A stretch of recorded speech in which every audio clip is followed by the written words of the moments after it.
मित्रांनो, दौंड शहरामध्ये तालुका क्रीडा संकुल आहे आणि ते क्रीडा संकुलाचं काम चांगल्या प्रगती पथावर जात आहे हे सर्वांना माहिती आहे।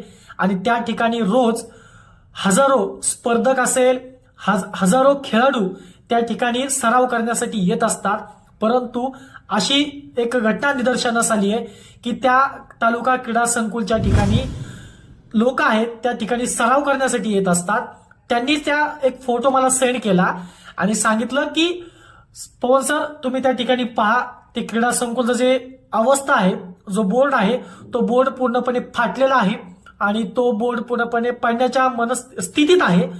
तर आपण तिकडे लक्ष घालावं। तर मित्रांनो, माझं एक स्वतःचं एक म्हणणं आहे की जनतेला काय अडचण आहे ते जनतेने आमच्यापर्यंत पोहोचवले पाहिजे। कारण आम्ही जेवढं सांगाल तेवढं लोक विश्वास ठेवतात नाही ठेवतात ते नंतरचा विषय, परंतु जनता स्वतःहून जर आम्हाला सांगत असेल की अशा गोष्टी होत आहे तर त्या गोष्टी समाजापर्यंत पोहोचवणं हे आमचं काम आहे, हे माझं पण काम आहे।